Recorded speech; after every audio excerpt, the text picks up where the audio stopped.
shoqja jonë nuk është vetë vrarë, shoqja jonë është vrarë. E ka vërejtur që ai ka 3 fëmijë dhe një grua, ajo ka dashur të shmanget nga ai dhe ai e kishte më të lehtë të përgatiste terrenin. Vazhdimisht ka ushtruar dhunën to, vazhdimisht ka sjell terrorën to, ka pas gjithmonë kërthime që kam ja marrë jetën. Unë u shty nga balkoni dhe është hudur poshtë. Pasi ka zbritur poshtë dhe ka konfirmuar vdekjen e Daorsës, janë fshirë edhe kamerat e sigurisë.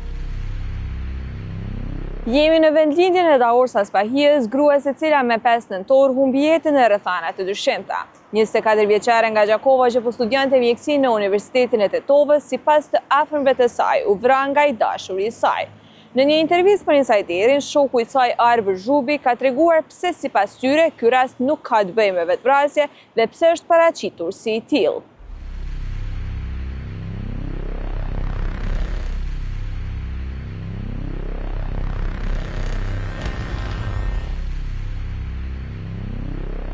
Zotë Zhubi, disa ditë më parë ka ndodhur një ngjarje tragjike. Fillimisht ju shpreh ngushëllime për ato që ka ndodhur. Apo na tregon se çysh ka ndodhur kjo ngjarje, me atë sa e dini ju? Faleminderit shumë për ngushëllimin, po kjo ne jemi të bindur edhe gjitha faktet rreth situatës tregojnë që rasti është vrasje. Shoqja jonë e dashur Daorsa rreth orës 16:30 ka ndruar jetë, pasi personi e Evzisejdiu gjithë ditën ka qenë në apartamentin e saj edhe ka përgatitur skenarin perfekt që mu shmang me vrasje. Çka implikon kjo dhe çka do të thonë kjo? Shoqja jonë u shty nga balkoni dhe është hudur poshtë. Kamerat e ndryshme të sigurisë, që ka pasur 5-6 kamera të garazheve të ndryshme, të apartamenteve të ndryshme dhe një kafene që ka qenë ngjitur. Kamerat e kafenes janë fshirë nga policia vendase dhe kamera tjera të garazhave për rreth që gjithashtu tregojnë pamjet e ambientit e rrethit të afërt, ato nuk janë kontrolluar fare, nuk janë marrë fare nga policia dhe personi më pasi ka dhënë një deklaratë formale e ka lëshuar shtetin e Maqedonisë. Janë krijuar gjitha rrethanat perfekte që shoqja jonë të rritet, që policia të implikohet në krim dhe personi të lirohet para se ngjarja vërtet të zbardhet në mënyrë që ai të arrestohet. Do të thotë, me asa unë po e kuptoj gjatë asaj dite ata kanë qenë bashkë në njëjtin apartament. Meqense nuk ka pas pamje të kamerave të sigurisë, fillimisht ngjarja është prezantuar si vetvrasje, për shkak se në pamje nuk është pa dikush që ka mujt me shty ato se u kanë prezant vendin e ngjarjes. Edhe sipas jush, pamjet e kamerave të sigurisë lokaleve për rreth ka shkuar edhe personi në cilin ju po dyshoni se ka kryer vrasjen, ka shkuar dhe i ka fshi ato, që sipas jush kjo ka ndodhur me presionin e tij. Po absolutisht. Është përgatitur skenar, ata janë shkuar kanë fshir kamerat e sigurisë, pasi ka zbritur poshtë dhe ka konfirmuar vdekjen e Daorsës, janë fshirë edhe kamerat e sigurisë kafenes dhe kamera tjera për rreth që policia ka mujt mi posedu, që me dash më marrë ma tepër me ngjarjen, që me dhon verdikt a është vrasje se vetvrasje, policia nuk është marrë fare me kamerat për rreth. I kanë marrë vetëm një kamerë të kafes, atë kanë fshirë dhe kamerat tjera as nuk i kanë kërkuar video incizimet. Do thotë me atë sa ju e dini deri tash nuk ka ndonjë pamje që dëshmon këto. Nuk ka asnjë pamje që dëshmon këto dhe dyshoj që kemi më pas pamje që dëshmon këto. Mirë po të presim. Po momentin kur sipas jush natyrisht që ai ka shku poshtë dhe ka pa Daorsën që ka vdek, mandej është largu prej vend ngjarjes dhe ato e kanë lënë aty, pa i tregu kërkujt. Po ashtu, e ka lënë aty, vetëm u ka zbrit poshtë që mi konfirmu vdekjen e saj, që pastaj më vazhdu me pjesën e dytë planit që është një deklaratë formale në polici, edhe më vazhdu mu shmang mbi territorit Kosovës për aktin që e ka bërë Maqedonisë, që me vazhdu mu shmang për Maqedonisë për shkak aktit që e ka bërë. Po, mandej paraqitja në polici, a është arrestuar apo është vetë dorëzuar polici? Se natyrisht ngjarja vetë sa ka ndodhur dhe ju nuk keni shumë informata, vetë sa keni mujt me dëgju se informata zyrtare s'keni. Sipas informacioneve që i kemi, për shkak se nuk kemi informacion zyrtar, personi në mënyrë të rëndomt është arrestuar në brenda qytetit, është bërë një deklaratë formale në polici dhe është liruar menjëherë. Do thotë, policia, me thonë ashtu gjatë një patrullimi, e kanë arrestuar ato, kanë çuar në stacion policisë edhe në deklaratë kanë marrë lidhje me këtë rast edhe është liru. Po, ashtu. Kjo është bërë një arrestim i rëndomt në formë formaliteti, është proceduar një deklaratë dhe në mënyrë që të mos konsiderohet vrasje, të kaloj pa në heshtje, ai thjesht është liruar me procedura të rregullta, thuajse është një vetvrasje, që në fakt nuk është. Unë ka dashur ta shtu që thjesht Daorsa shoqja jonë, si ka mundësi të vetvritet një person që në ora 1:30 e ka kontaktu nënën prindin e saj, i ka kërkuar të dërgojë mbushje në telefon, në ora 2 e ka kërkuar prindin e vet. I ka kërkuar prindit vet, babait saj, mi dërgu para me Western Union për shkak se ka dashur me ble artikuj ndryshëm, Në telefonin e saj e ka një plan me qëllimet e vitit 2025-2026 për diplomimin, ceremoninë, specializimin e gjitha tjerat dhe e kemi edhe një fotografi që Daorsa rreth para 3 jave e ka ruajtur telefonin e saj që me tekst e ka shkruar faleminderit që ekzistoj, edhe gjithashtu e cekim faktin që Daorsa gjithashtu ka pas plane për të ardhmen në momentin që me 13 nëntor e kryen diplomimin, përfundon provimin e fundit, ka pasur të vinë në Kosovë dhe të vazhdoj me trajnime ndryshme për kirurgji estetike. Kjo ja ushton bindjen që si person që ka pas plane sidomos për një periudhë afat shkurt, ja ushton bindjen që s'ka pas njët me bë vetvrasje. Absolutisht, shoqja jonë nuk është vetvrarë, shoqja jonë është vrarë. Edhe dje me 13 nëntor që përmende ka pas me diplomu. Po, ka pas. Ka pas plan me arë në Gjakov edhe me vazhdu. Me vazhdu jetën. Po, me atë sa keni arrit me kuptu, çka ka ndodhur me trupin e Daorsës mandej?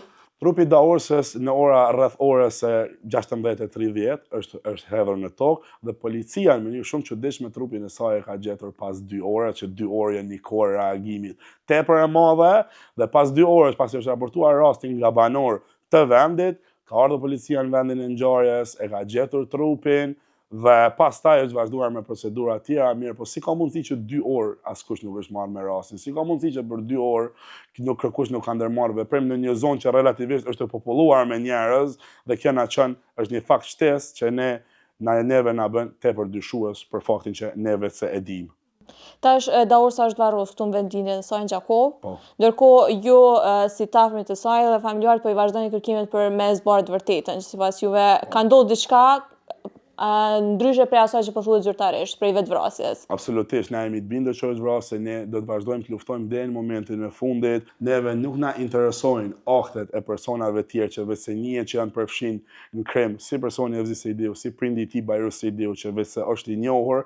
Na jemi të etshëm mi zbardh emrin e shoqës tonë, na jemi të etshëm mi zbardh rastin edhe na nuk kemi mund dal asnjëherë deri kur e vërteta del në shesh që është vrasja e shoqës tonë dashur Daorsës. Po, pse pikërisht Evzi Sejdiu ka mujt me e bë këto? Për shkak se Evzi Sejdiu është personi që vazhdimisht ka ushtruar dhunën to, vazhdimisht ka sjell terrorën to, vetëm që muajve të fundit e ka intensifikuar dhunën dhe në fund akti final kur shoqja jonë e dashur Daorsa e ka vërejtur që ai ka 3 fëmijë dhe një grua, ajo ka dashur të shmanget nga ai dhe ai e kishte më të lehtë të përgatiste terrenin, ta vriste shoqën tonë për shkak se është i akuzuar për armë në Maqedoni dhe është i liruar me kusht. Ai nuk kishte zgjidhje tjetër që t'i shmangej burgimit, por vetëm t'i jepte fund jetës shoqës tonë dashur dhe përgatiti terrenin perfekt bashkë me policinë vendase, për shkak se janë të njohur me policinë dhe policia njihet si policie korruptuar dhe thjesht e ndërmorën këtë veprim në koordinim së bashku. Domethënë, Daorsa ka kuptuar që ky ka edhe një marrëdhënie tjetër, edhe që është i martuar madje edhe që ka fëmijë, po nuk e ka ditë më herët. Mandej kur e ka kuptuar ka kërkuar me u nda prej tij, mirë po ky me dhunë fizike, psiqike e ka mbajt ato. Ka pas shantazh, kërcënime të tjera gjatë kësaj periudhe? Po, ka pas gjithmonë kërcënime që kam ja marrë jetën, gjitha kemi me prezantuar me fakte, kemi fotografi pafund, kemi mesazhe pafund që kanë më prezantuar. Po thuhet që ai ka pas frikën që Daorsa ka me i denoncu këto që i ka bën dhe u kanë situatë disfavorshme për ato për shkak se u kanë edhe i liruar me burg. Absolutisht po, absolutisht po. Thjesht edhe është arsyeja pse ai ka ikë, për shkak se ai ka ikë që mu shmang pa akt akuzë dhe ka përgatitur gjithë terrenin për shkak se nëse vetë se ka qenë i liruar me kusht, edhe automatikisht vjen një paditë tjetër për një rast, automatikisht rrezikon burgimin. Po thoni që ka pas dhunë fizike, psiqike, shantazh, kërcënime, mirë po ai është kufizu liria e lëvizjes Daorsës, ai u marr dokumentacioni asaj që mos më mujt marrë në Kosovë. Po, është i marrë dokumentacioni, është kufizu liria e lëvizjes, nuk është lejuar të kontaktoj fare me shoqet e saj që ka, me miqtë e saj që ka, edhe kontaktimi ka qenë një kufizuar vetëm në persona të rrethit të ngushtë, si nëna ose motra edhe rreth i ngushtë i familjes. Vlen cekë gjithashtu që prindi i Daorsës, babai i Daorsës asnjëherë nuk ka pas kontakt me Evziun. Vlen cekë që Evziu ka shkuar në ceremoni të Daorsës në certifikim Maqedoni, i ka dhuruar një rreth unaz në shenjë ceremoniale fejese, mirë po edhe pse nuk ka pas status, ka drekuar me gjithë familjen në restoranin Delfin, është sjell mirë me familjen, është prezantuar me familjen, është zotuar që do të krijojnë një familje së bashku dhe do kanë jetën përpara dhe më pas ka treguar fytyrën e vërtetë. Sipas familjarëve këta kanë qenë dashur me njëri tjetrin, se familjarët ndoshta nuk e kanë ditë se ajo po përjeton dhunë, po shantazhohet, po kërcënohet, a ka ardhur mandej në ceremoninë e varrimit, Hivziu, ai ka ngushëlluar familjarët. Jo, në momentin momentin që e ka kry vrasjen, prindi i Daorsës babaj e ka kontaktu rreth 5 herë ka kohë. Prej orës 16:30 deri në ora 9 të mbrëmjes, rreth ora 9 të mbrëmjes, kur e kanë marrë vesh, ai është kontaktuar rreth 5 herë në telefon, është dërguar mesazhe të ndryshme, ku është Daorsa, Daorsa s'mu përgjigjet, lutem, kontaktom, du mi di që është Daorsa, mirë po personi pas t'i ka kryer vrasjen, vetëse deri në kohën kur babaj i Daorsës ka kontaktuar personi me siguri vetëse e ka lëshuar Maqedoninë atë kohë. Do thonë asnjë kontakt, asnjë komunikim se ka pas asaj me ditë që janë familjarët. Asnjë komunikim nuk ka pas, as ai, as familja e personit, edhe vetëm nuk dihet më për fatin e tij.